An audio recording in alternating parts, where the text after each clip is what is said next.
মুক্তচিন্তা নিরপেক্ষ দৈনিক এদিন ডিজিটাল প্ল্যাটফর্মে যুক্ত আছি। আমি আছি শাকের।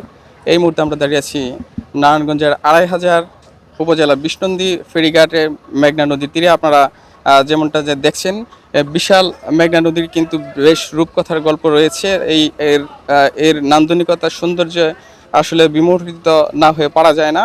তবে সবচেয়ে গুরুত্বপূর্ণ বিষয় হচ্ছে, ঠিক নদীর ওই পারে ব্রাহ্মণবাড়িয়ার বাঞ্ছারামপুর, এই পারে কিন্তু নারায়ণগঞ্জ জেলার ২৫০০ উপজেলা।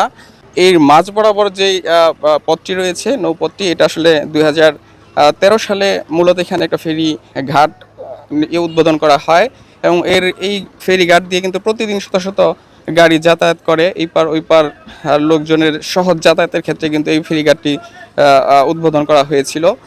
সড়ক সেতু বিভাগ কিন্তু এইখানে একটি ব্রিজ নির্মাণ করার জন্য উদ্যোগ গ্রহণ করে।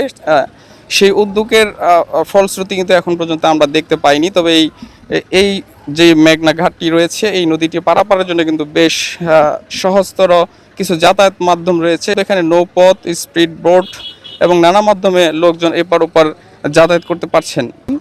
এছাড়া যে ফেরিটি চলছে, মূলত হচ্ছে ফেরিটি, এর পাশাপাশি যদি আপনাদেরকে দেখানোর চেষ্টা করি, আরও দুইটি ফেরি রয়েছে। মূলত প্রথমে এই ঘাটটি উদ্বোধন করা হয়, পরবর্তীতে রাস্তার যাতায়াত সুবিধার্থে জনগণের দুর্ভোগ কমাতে নতুন আরেকটি সংযোগ সড়ক তৈরি করে মূলত এই ফেরিঘাটটি তৈরি করা হয়েছে।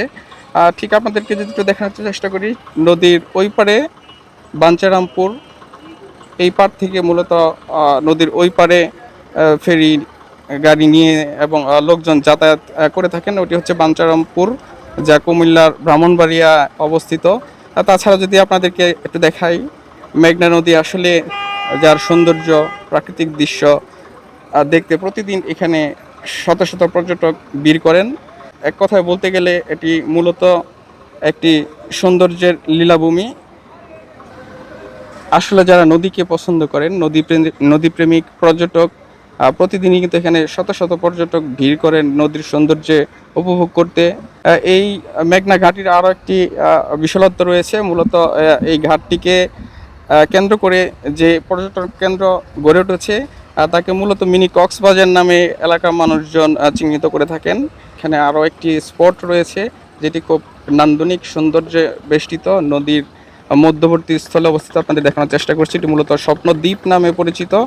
আপনারা জেনে থাকবেন, অসংখ্য হাজারো ভ্রমণ পিপাসু কিন্তু এই দ্বীপটিকে কেন্দ্র করে এখানে প্রতিদিন এসে থাকেন। এটি ঠিক নদীর মধ্যবর্তী স্থানে রয়েছে, যার জন্য চারপাশ থেকেই কিন্তু নদীর শীতলতা বাতাস, একটি ছায়া নির্জন পরিবেশ এখানে সবসময় বিস্তার। বলে রাখি, মূলত এই ফেরিঘাটটি নারায়ণগঞ্জ, ঢাকা, নরসিংদী এবং কুমিল্লা বাঞ্ছারামপুর সড়ক পথ এবং মানুষজনের যাতায়াতের জন্য কিন্তু এইখানে ফেরিঘাটটি ২০১৩ সালে উদ্বোধন করা হয়েছিল। ঠিক যেমনটা আপনাদেরকে দেখানোর চেষ্টা করছি, নদীপ্রেমিক যারা রয়েছেন তারা ঠিক এইভাবেই ছোট ছোট নৌকা, পিকনিক, নানা ভোট কিংবা লঞ্চ যোগে কিন্তু যাতায়াত করে থাকেন। এই নদীর শীতলতা এবং নদীর চারপাশ বেষ্টনী সৌন্দর্য উপভোগ করে থাকেন।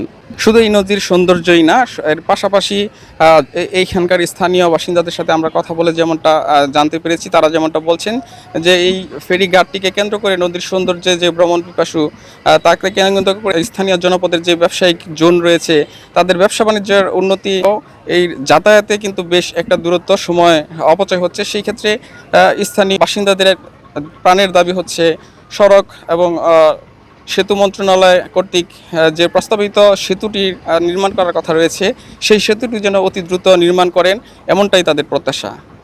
নারায়ণগঞ্জের বিষ্ণুন্দী ফেরিঘাট থেকে এস এ শাকের, এদিন।